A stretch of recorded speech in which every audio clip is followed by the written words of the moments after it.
Hello dear student, here I am Sangeeta. Today in this lecture we will be discussing about the chapter number 5, separation of substance of class 6. Last time we have completed with the several methods of separation.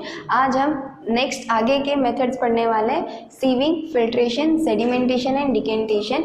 Sieving में क्या होगा? This method is used to separate the components of mixture which are of different size. अलग अलग size के जो भी particles होते हैं उनको हमको सेपरेट आउट करना रहता है. आपने मोस्ट ऑफ टाइम देखा होगा कि जब मम्मी चाय छानती है तो वो चाय की छन्नी जो होती है उसमें से जो लिक्विड पोर्शन होता है वो कप में फिल्ड अप हो जाता है एंड बाकी का जो भी पोर्शन होता है दैट इज हेवियर पार्टिकल्स जो रहते हैं वो ऊपर रह जाते हैं. और दूसरा एक एग्जांपल ले तो जब कंस्ट्रक्शन साइट पे जब बिल्डिंग्स जहाँ पे बनती हैं वहाँ पे एक सीविंग जैसा एक छन्नी रहता है बड़ा सा, जिसपे क्या करते हैं वो लोग सॉइल को उसके सॉलिड पार्टिकल्स को अलग किया जाता है. तो एक जो हेवियर पार्टिकल्स रहता है वो बाहर की साइड चले जाते हैं एंड जो लाइटर पार्टिकल्स होते हैं वो नीचे जाकर सेटल डाउन हो जाते हैं. तो यही प्रोसेस को हम क्या बोलते हैं? सीविंग बोलते हैं. Now filtration, the process of separating the insoluble and suspend solids of various size from a liquid. Liquid में से क्या करना? सॉलिड पार्टिकल्स को रिमूव करना. So by using filter paper. Filter paper का हम यूज़ करेंगे.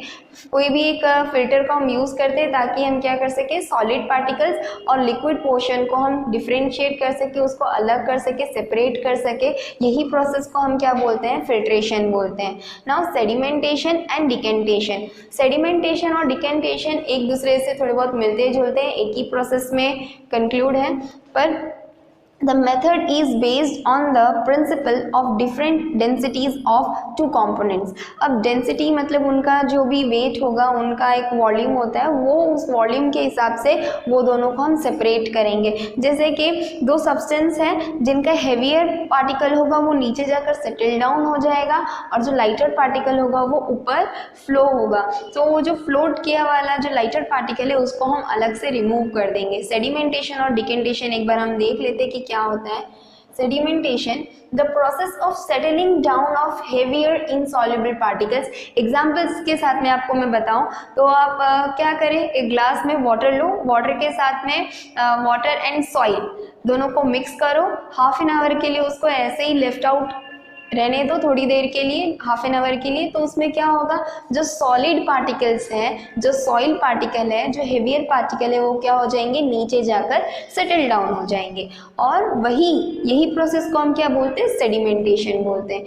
और जब जो हेवियर पार्टिकल्स है वो पार्टिकल है जो सेडिमेंट है जो बॉटम पे जाकर सेटल डाउन हो गया होगा, फिर उसके बाद जो लिक्विड पोर्शन बचता है वो लिक्विड पोर्शन को हम क्या करेंगे? दूसरे में ट्रांसफ़र कर देंगे, दूसरे कंटेनर में हम उसको ट्रांसफर कर देंगे.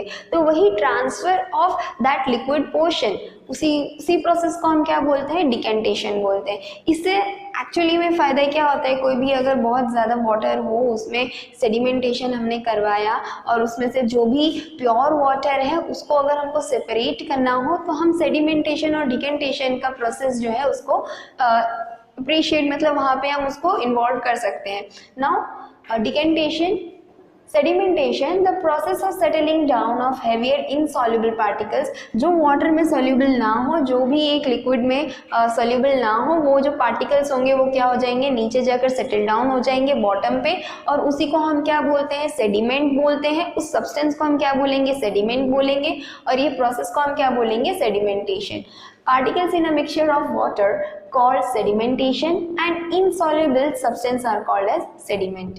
Now decantation, the process of transferring the liquid, clear liquid. जो sedimentation के बाद में जो sediment बच चुका था, sediment ऐसे नीचे जाकर settle down हो चुका है. अब जो ऊपर जो लिक्विड पोर्शन है इसको हम क्या करेंगे? दूसरे कंटेनर में हम इसको ट्रांसफ़र कर देंगे.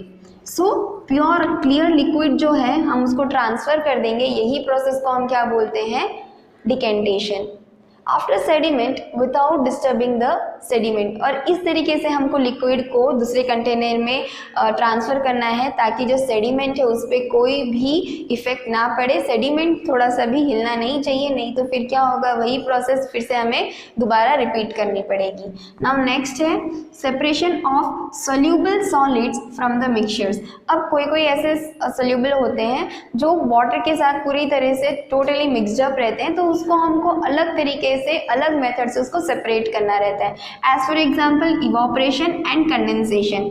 इवोपरेशन में क्या होता है कि जो सी वाटर होता है, एग्जाम्पल के साथ में हम समझेंगे कि इवोपरेशन, जो सी वाटर होता है, सी वाटर में सॉल्ट प्रेजेंट है, सो सी वाटर को ह्यूमंस क्या करते हैं, एक साइड पे सी शोर पे एक साइड पे उसको कलेक्ट कर देते हैं वो वाटर को, और जब सन रेज पड़ती है उसको वहीं पे ही सेटल डाउन रहने देते हैं, और सन रेज जब पड़ती है उसमें से क्या होता है, वाटर जो है वो वेपर्स फॉर्म में इवोपरेट हो जाते हैं, और लास्टली क्या बच जाता है, वाइट कलर के सॉल्ट पार्टिकल्स बच जाते हैं। तो यही प्रोसेस हम क्या बोलते हैं, इवोपरेशन बोलते हैं, जिसमें क्या हो रहा था, वाटर एंड सॉल्ट जो थे वो टोटली मिक्स्ड थे, सो उसको हमने क्या किया, सेपरेट आउट किया। Now evaporation, the process of converting liquid into water by heating it below boiling point of the liquid. Now condensation, the process of changing water vapor into liquid or cooling is called condensation। आपने water cycle पढ़ा होगा,